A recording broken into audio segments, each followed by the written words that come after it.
Have you ever trusted the one person who shares your DNA, only to realize they orchestrated your absolute ruin for social media clout? Carolyn walked into a five-star restaurant, hoping for genuine romance, completely unaware her identical twin sister had set up a humiliating blind date to broadcast to millions of followers.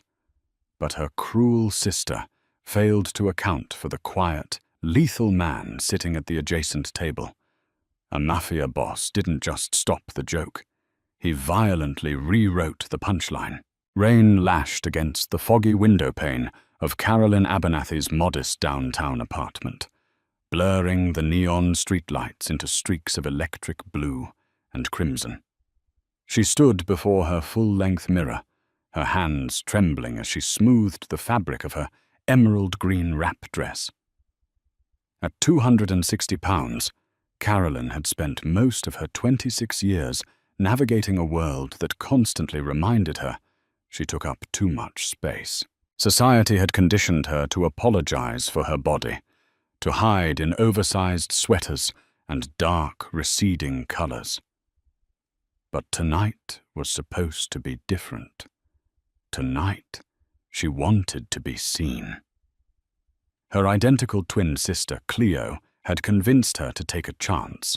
Genetically, they were a medical anomaly. While they shared the same bone structure, the same striking hazel eyes, and the same rich chestnut hair. That was where the similarities abruptly ended. Cleo was a size 2, a fiercely ambitious lifestyle influencer with over 3 million followers on Instagram. Cleo lived her life in curated filters, designer sponsorships, and absolute vanity. Carolyn, on the other hand, battled severe polycystic ovary syndrome, working as a quiet, dedicated accountant for a local logistics firm. For years, Cleo had treated Carolyn like a tragic charity case at best, and a convenient stepping stone at worst. Yet earlier that week, Cleo had called with an unusually sweet tone, promising she had met the perfect man for her sister. "He's tired of superficial city girls, Cleo had purred through the phone line. "His name is Jason. He's a junior partner at a hedge fund, and he explicitly told me he loves women with curves. Just go. Let yourself be happy for once." Carolyn desperately wanted to believe her. Deep down, beneath the layers of self-doubt, she craved companionship. She applied a bold red lipstick, took a deep, shuddering breath, and grabbed her umbrella. 30 minutes later, the taxi pulled up to Laura, one of the most exclusive and notoriously pretentious restaurants in the city's financial district. The moment Carolyn stepped through the heavy revolving doors, the atmosphere shifted. The dining room was a sea of crystal chandeliers, velvet booths, and patrons who looked like they stepped out of luxury fashion magazines. As she approached the host stand, the sharply dressed maitre d' swept his gaze over her. The microaggression was subtle, a slight tightening of the lips, a raised brow, but Carolyn felt the familiar sting of silent judgment. "Reservation for Abernathy," Carolyn said, her voice betraying a slight quiver. "Ah, yes. The gentleman is already waiting at table 4. Carolyn navigated through the maze of tables, acutely aware of the space she occupied. Then she saw him. Jason Caldwell was objectively handsome in a sterile, corporate way. He had slicked back blonde hair, a sharp jawline, and an expensive navy suit tailored to perfection. He was nursing a scotch, his thumbs flying across the screen of his smartphone. "Jason?" she asked softly. He looked up, and for a fraction of a second, an unrecognizable expression flashed in his pale blue eyes. It wasn't warmth, it wasn't attraction. It looked frighteningly like predatory amusement. "Carolyn." "Wow, you're exactly as your sister described." He stood up, a performative gesture of chivalry, and gestured for her to sit. "Thank you for doing this," Carolyn said, Sliding into the plush velvet booth, she placed her clutch on the table, trying to calm her racing heart. "Cleo speaks very highly of you." "Cleo is a genius," Jason replied, his lips curling into a smirk that didn't reach his eyes. He casually propped his smartphone against the sleek metallic base of a tabletop wine cooler, the screen facing them. "She really knows how to put on a show." Carolyn frowned, slightly confused by the phrasing, but she brushed it off, eager to make a good impression.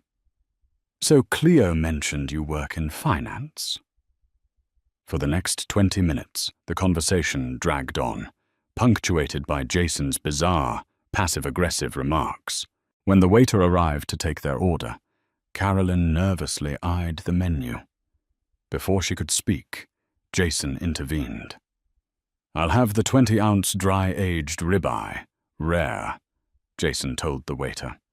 "And the lady will have the house salad, no croutons, dressing on the side. We're watching our waistlines tonight." Carolyn froze. The blood drained from her face, leaving her flushed with profound embarrassment. The waiter looked incredibly uncomfortable, but nodded and hastily retreated. "Excuse me," Carolyn whispered, her voice tight. "I didn't agree to that." "Come on, Carolyn," Jason chuckled, leaning back in his chair and picking up his drink. "I'm just looking out for you. Your sister said you had a great sense of humor. Don't be so sensitive. Besides, the internet loves a good health journey." "The internet?" Carolyn echoed, her chest tightening with an icy grip of panic. Jason tapped the back of his phone, which was still perfectly angled toward them. "Yeah, smile, babe. You're live on Cleo's private subscriber channel. We're doing a social experiment. It's called Will the Whale Eat the Bait? Currently, 35,000 people are watching." The room seemed to spin. The soft jazz playing through the overhead speakers morphed into a deafening roar in Carolyn's ears. She looked at the phone. The little red light was glowing.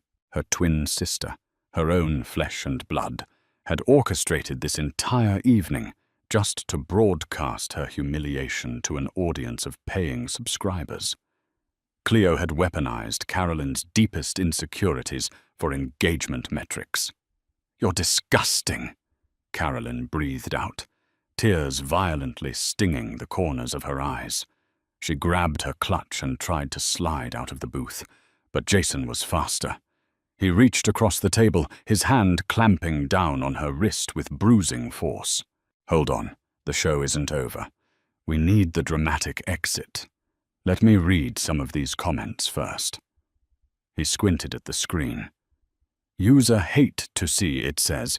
"Did she actually think a guy like him would want a pig like her?" Oh, and Cleo just pinned a comment. "Your sister says, told you guys she'd fall for it." Carolyn pulled against his grip, a sob tearing from her throat. "Let me go." "Sit down, Shamu," Jason hissed, dropping his charming facade completely, his voice dripping with venom. "You're ruining the framing." What neither Jason nor Carolyn realized was that the cruel spectacle had captured the attention of the man sitting in the secluded corner booth directly behind them. And that man was not someone who tolerated disrespect. Leonardo Leo Moretti did not come to Laura for the dry-aged steak. As the head of the most formidable syndicate operating on the East Coast, Leo used the restaurant's quiet, dimly lit corners to conduct discreet business. At 34, Leo was a terrifyingly handsome man. He possessed sharp, patrician features, dark olive skin, and eyes the color of cold obsidian. Impeccably dressed in a bespoke charcoal three-piece suit, he radiated a quiet, suppressed violence that caused wise men to look away when he walked into a room. He was currently seated across from his underboss, a hulking man named Roberto, discussing a shipment of untaxed imports at the docks. However, for the last 10 minutes, Leo's focus had drifted. His sharp hearing had zeroed in on the table next to theirs. Leo lived by an ancient, unyielding code. He was a man of the shadows, dealing in extortion, smuggling, and leverage. He was no saint, but he harbored a deep, visceral hatred for those who punched down. Bullying the defenseless was a weakness, the mark of a coward. He had watched the woman in the green dress arrive. He noticed the way she nervously adjusted her clothing, recognized the vulnerability in her eyes, and contrary to the shallow societal standards, Leo found her undeniably striking. Her lush curves, her porcelain skin, and her thick, cascading dark hair were beautiful. But it was the gentle, hopeful way she spoke that had caught his attention.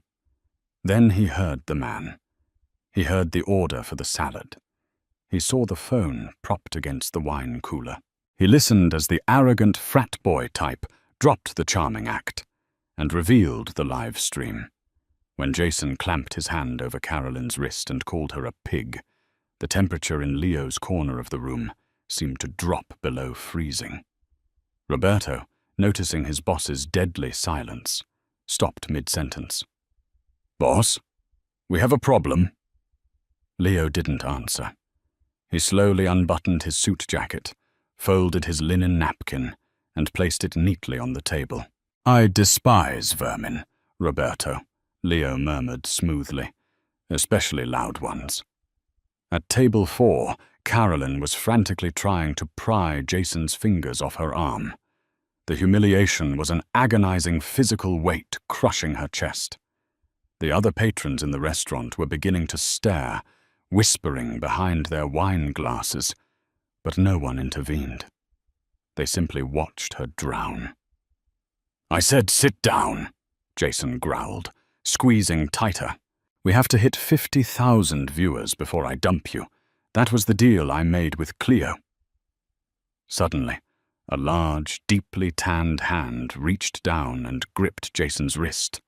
The grip was not just firm, it was mechanically devastating. Jason gasped, his eyes flying wide open as the pressure instantly ground his bones together. He released Carolyn with a yelp of pain, his head whipping around to glare at the intruder. "What the hell is your problem, man?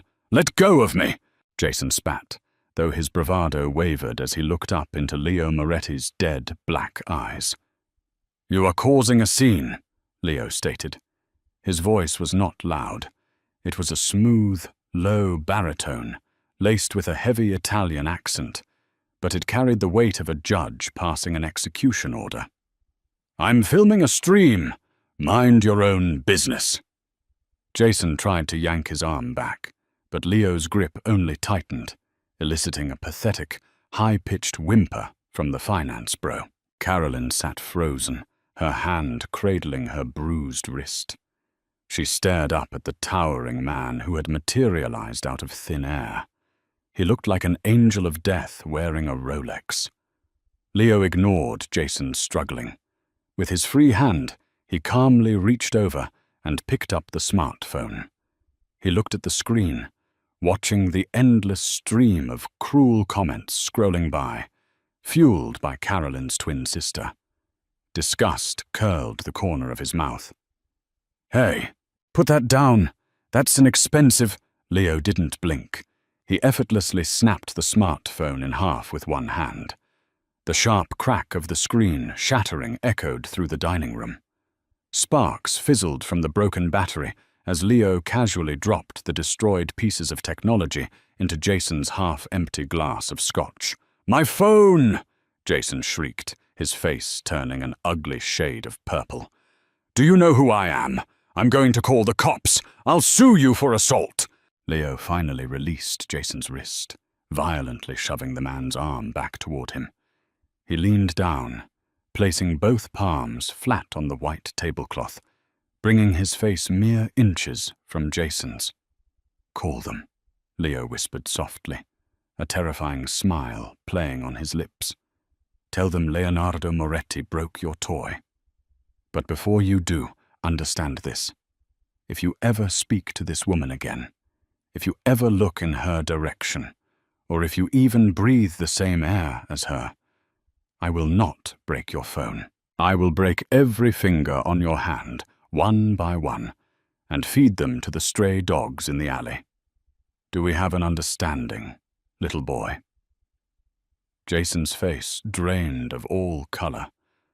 The name Leonardo Moretti carried heavy, terrifying weight in the city. The finance bro swallowed hard, his eyes darting frantically to Roberto, who had quietly stepped up behind Leo, cracking his massive knuckles. I understand," Jason stammered, shrinking into the booth, looking as though he might be sick. "Good. Now get out of my sight before I lose my patience." Jason scrambled out of the booth, didn't bother grabbing his coat, and nearly tripped over a chair as he sprinted toward the restaurant's exit, leaving his shattered phone bubbling in the scotch. Silence reigned over the dining room. Leo slowly stood to his full height, adjusting his cuffs perfectly. He then turned his attention to Carolyn. The terrifying Mafia boss vanished, replaced by a gentleman whose eyes held nothing but profound respect. Carolyn was shaking like a leaf in the wind, tears spilling over her lashes, ruining her carefully applied makeup. She felt raw, exposed, and deeply confused. I don't know what to say," she choked out. "Thank you." Leo reached into his breast pocket, producing a pristine white silk handkerchief, and gently offered it to her. "You do not need to thank me, signorina. A beautiful woman should never be subjected to the company of a swine." He offered his arm to her, bowing his head slightly. "Please allow me to escort you out. The air in here has suddenly become entirely too foul." Carolyn looked at his offered arm. Her heart screamed that this man was dangerous, that she was stepping out of a childish prank and into a world of genuine peril. But as she looked into his dark eyes, she saw something she had never seen from anyone in her life. Absolute, unwavering protection. She placed her hand on his arm, and the Mafia boss escorted her out of the restaurant like she was a queen. The crisp night air hit Carolyn's flushed face the moment they stepped through the glass doors of Laura. The rain had intensified, washing the city streets in a glossy sheen. Before Carolyn could even worry about opening her umbrella, a sleek, matte black Bentley glided silently to the curb. The driver immediately hopped out, popping a large black umbrella and opening the rear passenger door. "Get in," Leo instructed softly, guiding her by the small of her back. His touch was firm, yet surprisingly gentle. I can call a cab," Carolyn protested weakly, though her legs felt like lead. The adrenaline was rapidly leaving her system, threatening to drag her into an abyss of exhaustion and despair. "I do not permit women to take cabs in the rain after they have been crying," Leo replied simply, leaving no room for argument. "Get in. You are safe." Carolyn slid into the cavernous, leather-scented interior of the Bentley. Leo slid in beside her, followed by Roberto, who took the front passenger seat. As the heavy doors shut, sealing out the noise of the city, Carolyn felt entirely isolated in a bubble of immense power and wealth. "Where to, boss?" the driver asked, keeping his eyes firmly ahead. Leo turned to Carolyn. "Where do you live?" Carolyn hesitated. She had just been horrifically betrayed by her own twin. Her trust in humanity was practically non-existent. I live in the West Loop, but honestly, I just want to disappear right now." She buried her face in her hands, a fresh wave of humiliation crashing over her. The reality of what had just happened was sinking in. 35,000 people had watched her. Cleo had set her up. Her sister had laughed at her. Tomorrow, the clips would be everywhere. The internet would immortalize her as the fat, desperate joke who fell for a fake date. "Hey," Leo's voice was a low rumble in the quiet cabin. He didn't touch her, respecting her space, but his presence was commanding. "Look at me." Carolyn slowly lowered her hands, her hazel eyes meeting his dark ones. "You are not a joke," Leo said, reading her mind with frightening accuracy. "The man inside was a coward, and the people watching are faceless cowards who feed on the misery of others to ignore their own hollow lives. Do not give them your tears." "You don't understand," Carolyn whispered, her voice cracking. "It wasn't just some random troll. It was my sister, my identical twin. She set the whole thing up. She has millions of followers. She did this just to prove a point, that I'm the ugly, pathetic half of the Abernathy twins." Leo's eyes darkened, a dangerous shadow passing over his features. "Abernathy? Your sister is Cleo Abernathy?" Carolyn sniffled, nodding slowly. "Yes." "Do you know her?" A slow, chilling smile touched the corners of Leo's mouth. It was the kind of smile a predator makes when the prey unwittingly steps onto a hidden trap. He knew Cleo Abernathy. More importantly, he knew her wealthy aristocratic fiancé, Bradley Harrington. Bradley was a high-rolling, degenerate gambler who currently owed the Moretti syndicate upwards of $3 million from illegal underground poker rings. Cleo had been funding her lavish lifestyle, her designer bags, and her glamorous influencer trips using the money Bradley was desperately trying to hide from Leo's collectors. Karma, Leo thought, was a truly beautiful, violent mistress. "I know of her," Leo said smoothly, leaning back against the plush leather. "And it appears the universe has brought us together for a very specific reason, Carolyn." Carolyn looked at him, bewildered. "What do you mean?" "I mean that nobody disrespects someone under my protection," Leo stated, his tone shifting into absolute authority. "And as of tonight, you are under my protection." He tapped the glass partition dividing them from the driver. "Change of plans, Marco. Take us to the estate." "Wait, what?" Carolyn panicked, her eyes widening. "Your estate? I can't go to your house. I don't even know you. You broke a man's phone with one hand and told him you'd feed his fingers to dogs. Who are you?" Leo chuckled, a deep, rich sound that briefly eased the tension in the car. "My name is Leonardo Moretti. I am a businessman, and while my methods of negotiation are sometimes aggressive, I give you my word as a man of honor. You will not be harmed." "But why are you helping me?" she asked, clutching her purse tightly to her chest. "Look at me. I'm not a supermodel. I'm not someone a guy like you rescues. I'm just the fat sister." Leo reached over and gently caught her chin between his index finger and thumb, forcing her to hold his gaze. "Never speak of yourself that way in my presence again," he commanded, his voice dropping an octave, raw and intensely genuine. "Society has warped your mind. I do not care for starving, hollow women who chase internet fame. I see a woman with a beautiful, generous heart, who possesses more natural beauty in her tear-stained eyes than your sister has in her entire fabricated life. You are magnificent. Believe it." Carolyn's breath hitched. No man had ever spoken to her like that. The sincerity in his dark eyes stripped away her defenses. For the first time in her life, she didn't feel like a punchline. She felt cherished. The Bentley passed through imposing, wrought-iron gates, pulling up to a sprawling stone mansion overlooking the dark waters of Lake Michigan. Armed guards nodded as the car approached, proving exactly how serious Leo's business was. As they walked into the grand foyer, complete with marble floors and sweeping staircases, Leo turned to his men.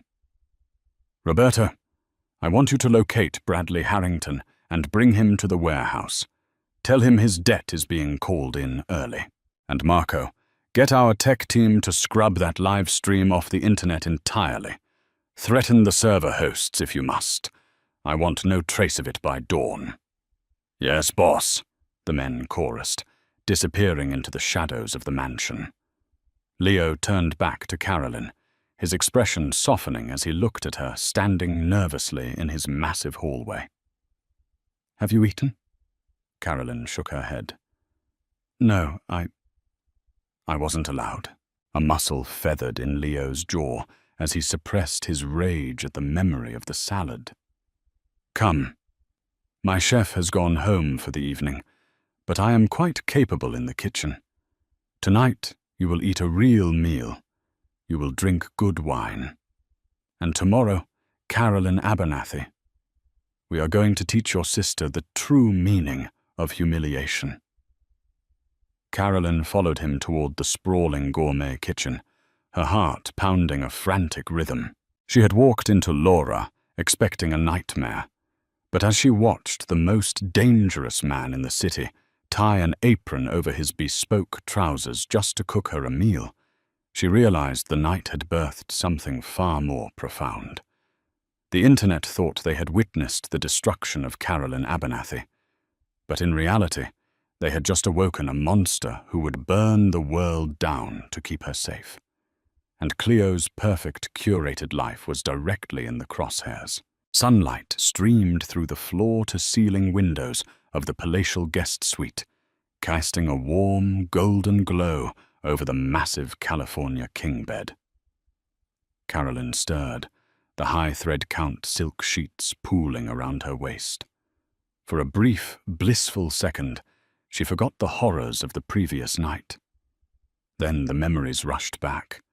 The mocking smile on Jason's face, the camera lens, the crushing humiliation in the restaurant. She sat up with a gasp, her hand flying to her chest. Panic seized her throat. The internet. She had to check the internet. She scrambled out of bed, ignoring the plush silk robe draped over the armchair, and frantically searched for her purse. Finding her phone buried inside, she braced herself for the barrage of hateful messages, the viral memes, the destruction of her quiet life. With trembling fingers, she unlocked the screen. She opened Instagram. Nothing. She checked Twitter, searching her name, her sister's name, and the hateful hashtag Jason had mentioned. 0 results found. Carolyn blinked, her mind struggling to process the blank screens. She checked YouTube, Reddit, and obscure gossip forums. There was absolutely no trace of the live stream. It was as if the humiliating dinner at Laura had never happened. I told you they were efficient, a deep, resonant voice called out from the open doorway. Carolyn spun around. Leo stood leaning against the doorframe, holding 2 steaming porcelain cups of espresso. He had traded his 3-piece suit for a casual black cashmere sweater that hugged his broad shoulders and dark tailored trousers. He looked devastatingly relaxed, yet his dark eyes remained incredibly sharp. It's gone, Carolyn whispered, staring at her phone in disbelief. All of it. Even Cleo's promotional posts from yesterday leading up to the stream. How is this possible? Leo walked into the room, handing her one of the cups. The rich, dark scent of the espresso grounded her. My tech division is highly specialized. They isolated the servers hosting your sister's private channel, dismantled the firewalls, and executed a complete wipe. Furthermore, a few persuasive phone calls were made to the executives at the social media platforms. They understood it was in their best interest to ensure the algorithm suppressed any re-uploads. He took a slow sip of his coffee. You are scrubbed, Carolyn. You are safe. Tears of pure, profound relief welled in her eyes. I don't know how I can ever repay you for this. You've saved my life. I told you last night, you owe me nothing, Leo said softly, his gaze dropping to her bare shoulders before respectfully snapping back to her eyes. But we have unfinished business. Come downstairs. My chef has prepared breakfast, and we need to discuss Bradley Harrington. 30 minutes later, Carolyn sat at a massive mahogany dining table overlooking the estate's sprawling, manicured gardens. A spread of fresh fruit, warm pastries, and perfectly poached eggs sat before her. But her appetite was secondary to the information Leo was dealing out like a deck of lethal cards. Your twin sister's brand is built on the illusion of limitless wealth, Leo explained, resting his elbows on the table and tenting his fingers. The penthouse, the designer wardrobes, the first-class flights to Dubai and Paris. She portrays Bradley as a brilliant venture capitalist who spoils her. The reality is quite different. Carolyn frowned, buttering a piece of toast. I always knew Bradley was arrogant, but Cleo swore his trust fund was impenetrable. His trust fund dried up 3 years ago, Leo corrected smoothly. Bradley has a severe gambling addiction. He frequents high-stakes, underground poker tables that my syndicate oversees. Over the past 24 months, he has accumulated a staggering debt. $3.2 million to be exact. He has been dodging my collectors for weeks, using the last of his borrowed credit to keep Cleo completely blind to his impending bankruptcy. Carolyn stopped eating, her hazel eyes widening in shock. $3 million? Oh my God. Cleo has no idea. None, Leo confirmed. She thinks she is untouchable. She thinks she can use you as a stepping stone to boost her engagement metrics, because she believes her pedestal is made of solid marble. It is not, Carolyn. It is made of rotting wood. And I hold the match. Carolyn looked down at her hands. For 26 years, she had allowed Cleo to dictate her worth. She had absorbed the passive-aggressive comments about her weight, the backhanded compliments, and the blatant disrespect because she believed Cleo was somehow superior. Cleo had the looks society valued, the money, the man, the success. But it was all a fragile, pathetic lie. What are you going to do? Carolyn asked, her voice steadying. She realized with a sudden surge of adrenaline that she wasn't afraid of the answer. Leo smiled, a dark, dangerous expression that sent a shiver down her spine. That depends entirely on you, Mia Bella. I can handle this quietly. I can ruin Bradley financially, force them out of the city, and ensure Cleo never has the resources to hurt you again. Or, he paused, leaning closer, his dark eyes locking onto hers with an intensity that made the air in the room feel heavy. Or we can make an example of them. We can strip away the filters, the money and the arrogance, and expose them to the very audience Cleo worships. I will not push you, Carolyn. If you want peace, you shall have it. But if you want justice, I will hand it to you on a silver platter. Carolyn closed her eyes. She thought about the cruelty in the restaurant. She thought about Jason's hand bruising her wrist, and Cleo's pinned comment mocking her pain. They hadn't just tried to embarrass her. They had tried to break her spirit for profit. When she opened her eyes, the gentle, accommodating accountant was gone. I want justice, Carolyn said firmly. I want her to feel exactly what I felt last night. I want her to look in the mirror and realize she has absolutely nothing. Leo's smile widened into something fiercely proud. He stood up and offered her his hand. Then let us go to work. Roberto has already secured Bradley. He is waiting for us at the warehouse. Miles away, in a sprawling, glass-walled penthouse overlooking the city skyline, Cleo Abernathy was having a spectacular meltdown. She paced furiously across the white marble floors of her living room, her silk robe billowing behind her. Her perfectly manicured fingers practically stabbed the screen of her phone. "What do you mean the channel is gone?" Cleo shrieked into the receiver, her usually melodious influencer voice cracking into a shrill panic. On the other end of the line, her manager sounded equally terrified. "I don't know, Cleo. The servers are totally wiped. The hosting company is saying there was a catastrophic hardware failure.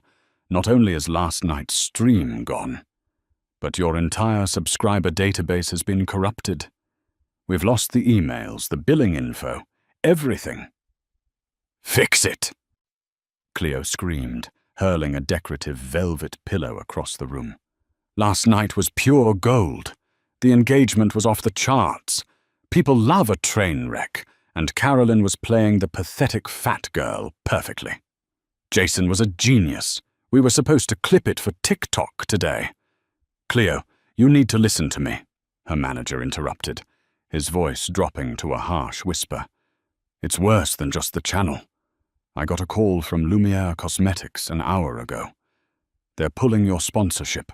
Cleo stopped dead in her tracks, the color draining from her flawless, contoured face. "What?" "Why, my contract with them is worth $100 grand. They wouldn't say. The rep just sounded scared. He mumbled something about a conflict of interest and hung up. And they aren't the only ones. Aura Fitness and Bella Vida have both sent termination emails this morning. Someone is blacklisting you, Cleo. Hard and fought." "That's impossible," Cleo whispered, her heart hammering against her ribs. She was internet royalty. She was untouchable. "Where is Bradley? He needs to call his lawyers. He knows people. Find your fiancé, Cleo, because right now your brand is bleeding out." The manager hung up. Cleo threw her phone onto the plush white sofa and ran her hands through her blonde hair. "Bradley!" she screamed toward the master bedroom. "Brad, wake up!" But the penthouse was empty. Bradley Harrington hadn't come home last night. At that exact moment, Bradley was experiencing a reality far removed from luxury penthouses and silk sheets. He was currently tied to a heavy metal chair in the center of a damp, freezing, abandoned shipping warehouse on the industrial edge of the city. A single harsh halogen bulb swung overhead, casting long, sinister shadows against the concrete walls. Bradley's designer suit was ruined, stained with dirt and sweat. He was trembling so violently, the chair rattled against the floor. Standing in the shadows just beyond the ring of light was Roberto, casually tossing a heavy metal wrench from hand to hand. The rhythmic clink, clink of the metal was driving Bradley to the brink of insanity. "Please," Bradley sobbed, his nose bloodied from when Roberto's men had unceremoniously shoved him into the back of a van outside a high-stakes poker room at 3 a.m. "I can get the money. Just give me another week. My trust fund—" "Your trust fund is a myth, Bradley."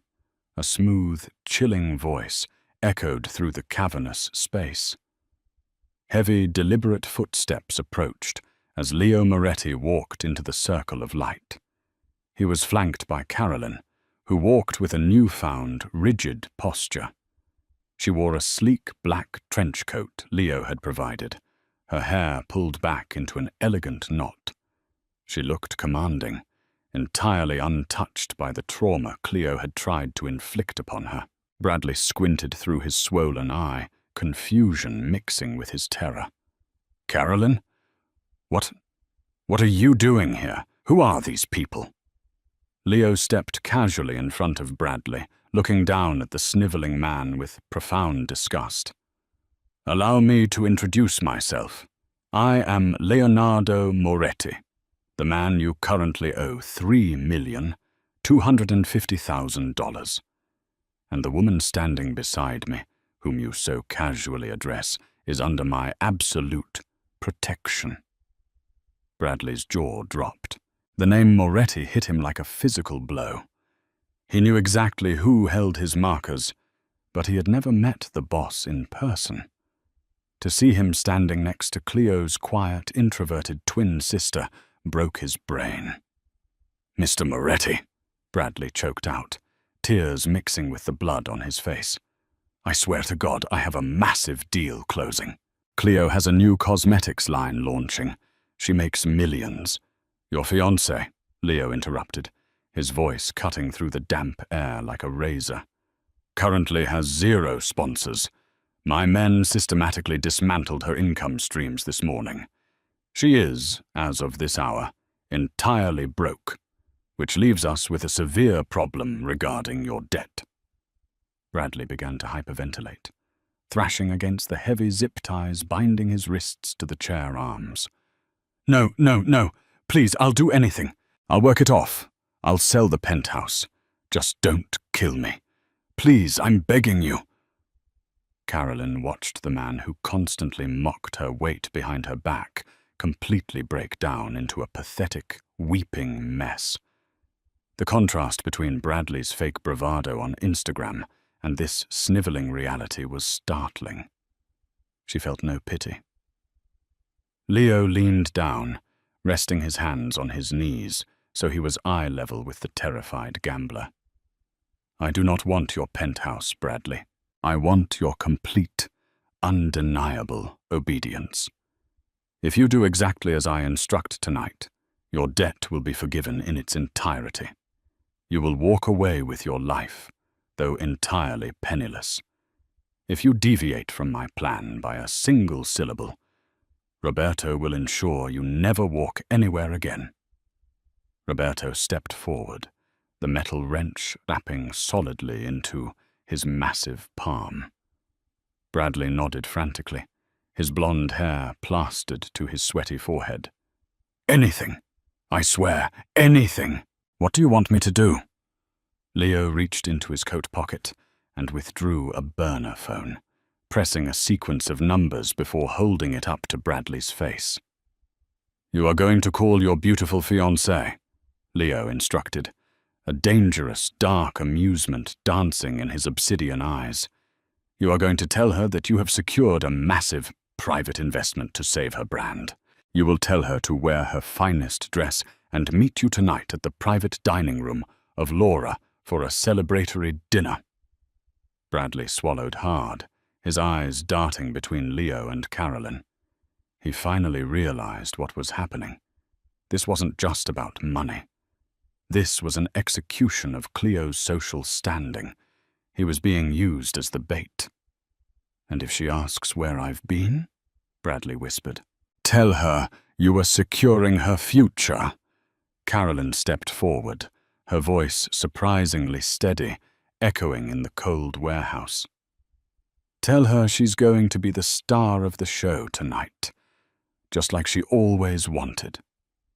Bradley looked at Carolyn, really looked at her for the first time in years, and saw the cold, unyielding iron in her hazel eyes. He gave a trembling nod. Leo hit the call button and pressed the phone to Bradley's ear. The trap was set. Karma was no longer just a concept. It was a dinner reservation, and Cleo Abernathy was about to be served a feast of total ruin. Twilight descended upon the glittering skyline of the city, painting the clouds in bruised shades of violet and deep amber. Inside her penthouse, Cleo Abernathy was blissfully ignorant of the storm gathering around her. She stood before her massive vanity mirror, applying a final coat of cherry-red lipstick, admiring her reflection with absolute adoration. She wore a backless $10,000 Valentino gown that clung to her size 2 frame like a second skin. Despite the catastrophic mourning, losing her channel, the sudden dropping of her sponsorships, and her manager's panicked rambling, Bradley's phone call had single-handedly resurrected her ego. A private investor, a massive bailout. It made perfect sense to her. Of course, someone wanted to invest in the Cleo Abernathy brand. She was a gold mine. She was an icon. The minor setback with her sponsors was merely a hiccup, easily replaced by whoever Bradley was introducing her to tonight. She slipped her feet into Christian Louboutin stilettos, grabbed her diamond-encrusted clutch, and took the private elevator down to the waiting town car. When Cleo arrived at Laura, the atmosphere was noticeably different from the previous night. The main dining room was entirely empty. The chairs were pushed in, the lights were dimmed, and a singular "closed for private event" sign hung on the heavy brass doors. The usually haughty maitre d' was sweating profusely, his hands trembling as he unlocked the door for her. He didn't meet her eyes, merely gesturing toward the hallway leading to the exclusive VIP dining rooms in the back. "Bradley reserved the entire restaurant?"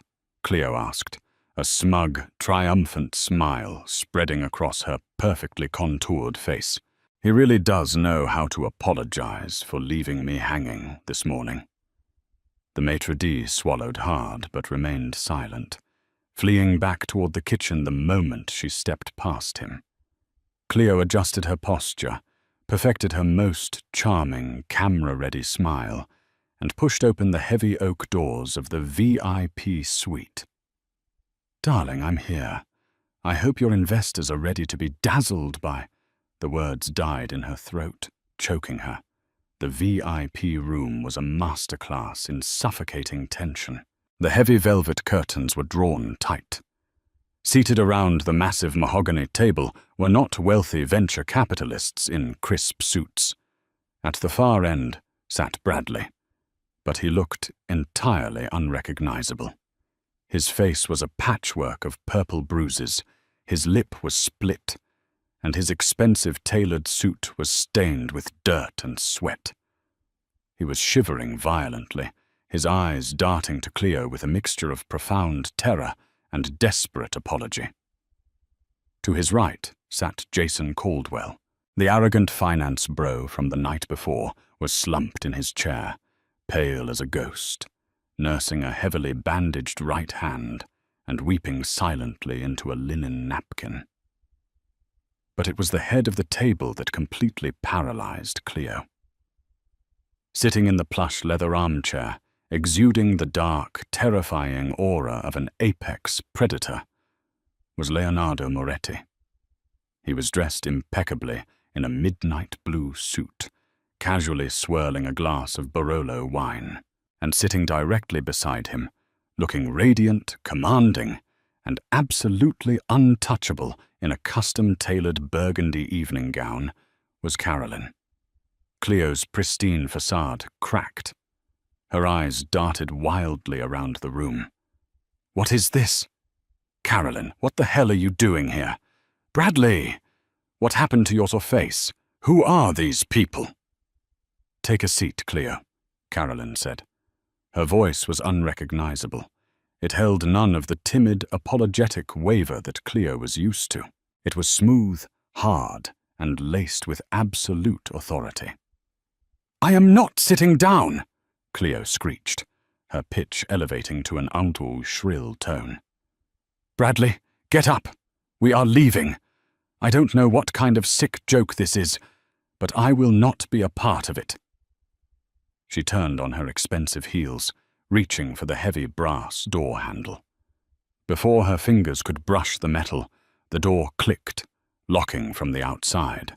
Roberto, a mountain of a man who looked like he chewed gravel for breakfast, stepped out from the shadows near the entrance, crossing his massive arms over his chest. "The lady suggested you take a seat," Roberto rumbled, his deep voice vibrating through the floorboards. "I strongly recommend you listen." Cleo stumbled backward, genuine fear finally piercing her veil of arrogance. She slowly walked to the only empty chair, located directly across from her twin sister, and sank into it. Leo took a slow sip of his wine, his dark eyes fixed on Cleo with an expression of pure, unadulterated disgust. "Allow me to introduce myself. My name is Leonardo Moretti. You do not know my face, Cleo, but you are intimately acquainted with my money.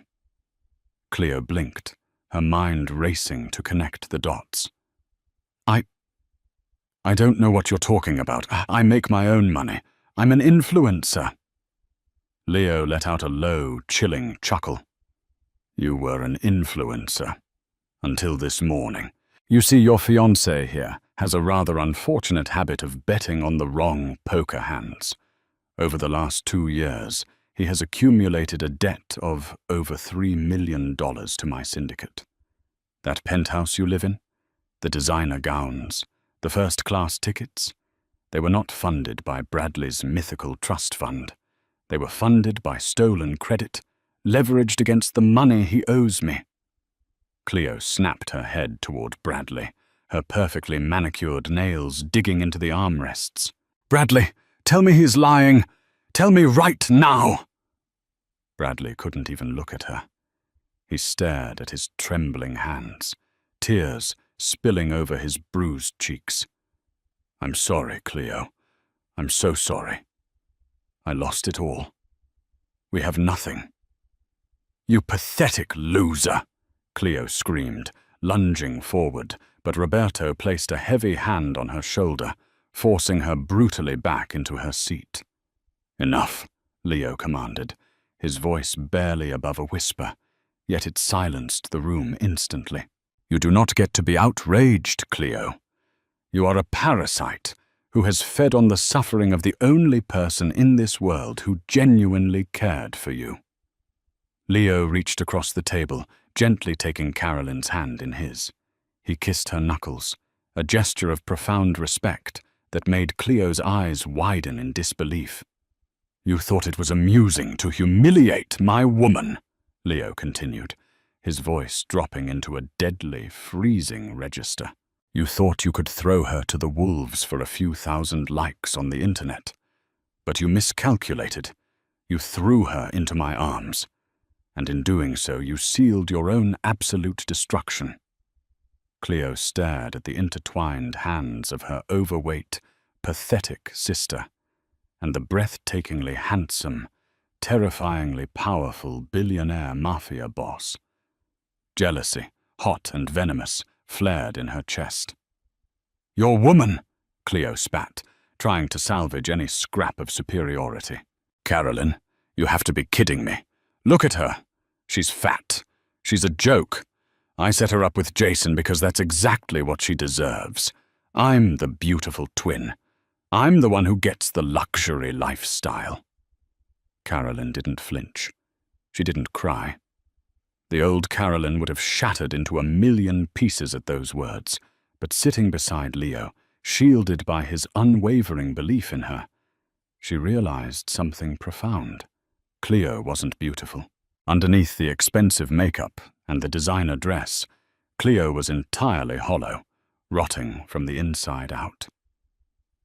You're right, Cleo, Carolyn said calmly, leaning forward. We share the same face. But when I look at you right now, all I see is something incredibly ugly. You built your entire life on a foundation of lies and cruelty. You need an audience to validate your existence because without them, you are absolutely nothing. Cleo sneered. And what are you?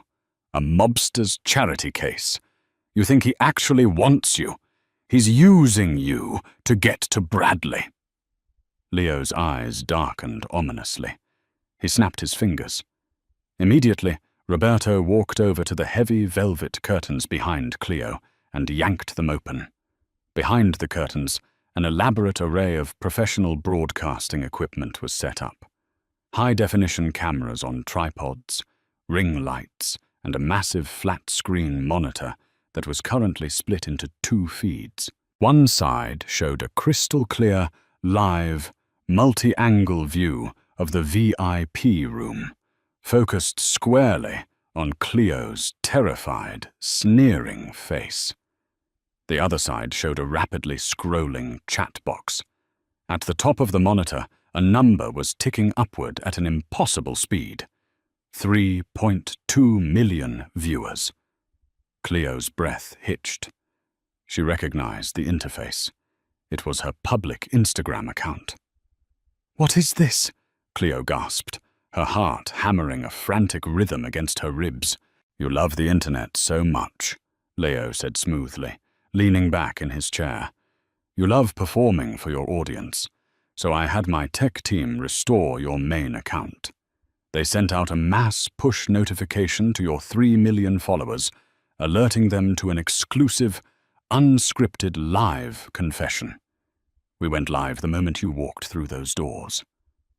Cleo's face drained of every ounce of color. The realization hit her with the force of a freight train.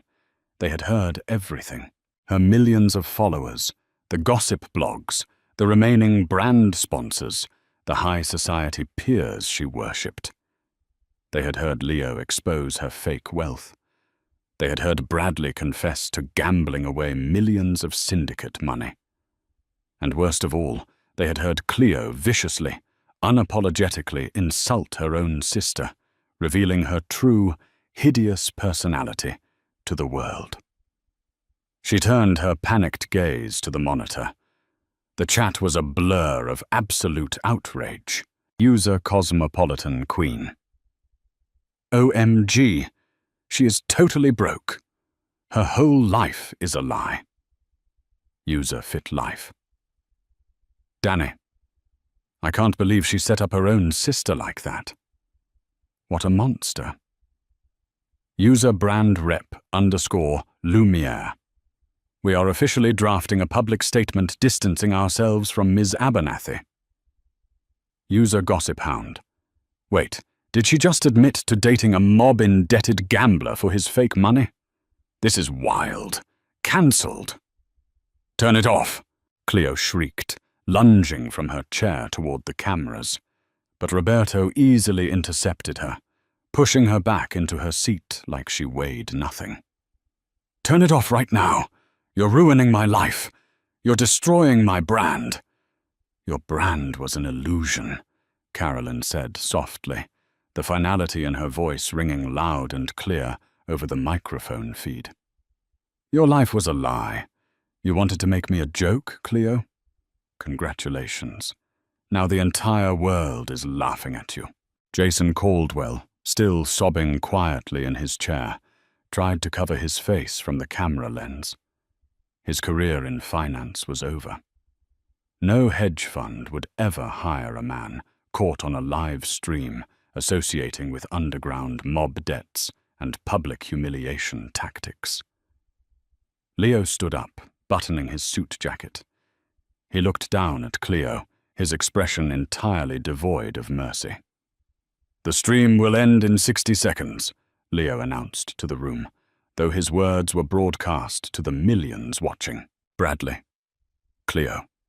You have exactly 24 hours to vacate the penthouse and leave this city. If you ever attempt to contact Carolyn again, if you ever utter her name in public, or if my men ever see your faces within the city limits, I will not be as forgiving as I am tonight.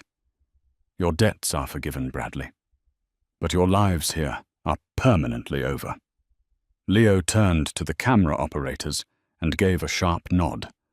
The red recording lights blinked off.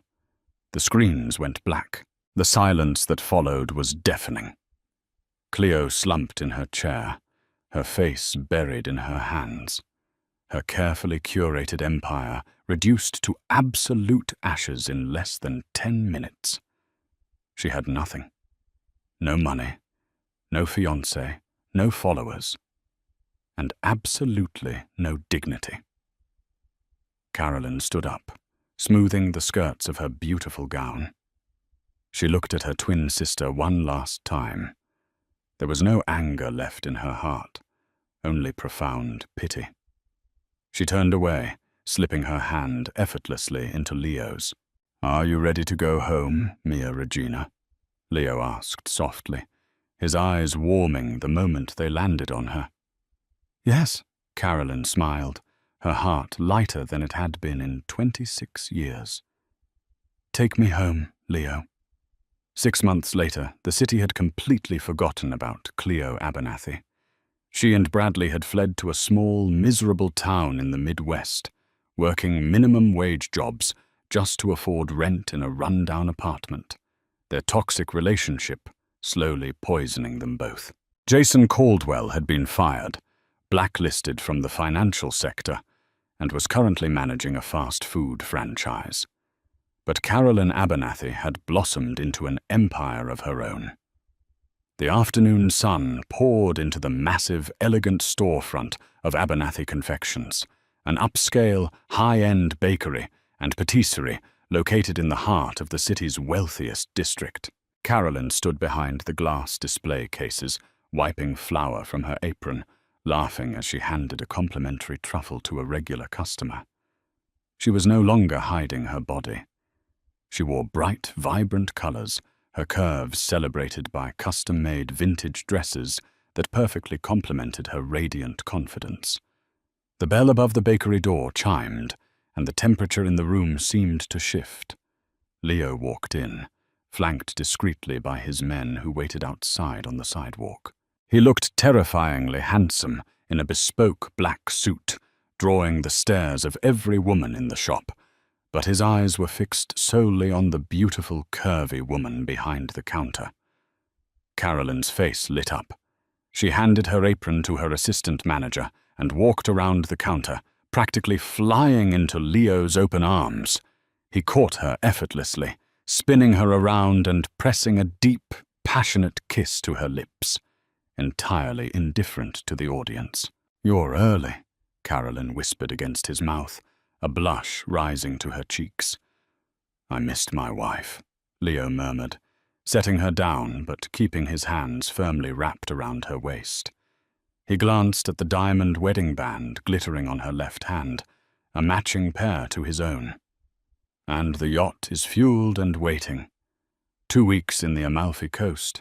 Just you, me, and enough pasta to feed an army." Carolyn laughed, a bright, musical sound that filled the bakery. She looked around at the legitimate, thriving business she had built with Leo's backing, and then up into the dark, loving eyes of the most dangerous man in the city. She had walked into a trap meant to destroy her, but instead, she had found her crown. She was no longer the fat, tragic joke of the Abernathy family. She was Carolyn Moretti, and she had never felt more beautiful. Conclusion. Did you love this story of ultimate revenge, deep romance, and sweet karma? Sometimes the greatest love stories begin in the most unexpected and chaotic ways, and watching a bully get exactly what they deserve is the most satisfying feeling in the world. If Carolyn and Leo's journey from a cruel prank to a powerful mafia empire captivated you, please hit that like button. Share this video with your friends who love a good karma comeback, and subscribe to our channel for more thrilling, dramatic, and romantic stories. Don't forget to ring the notification bell so you never miss an upload.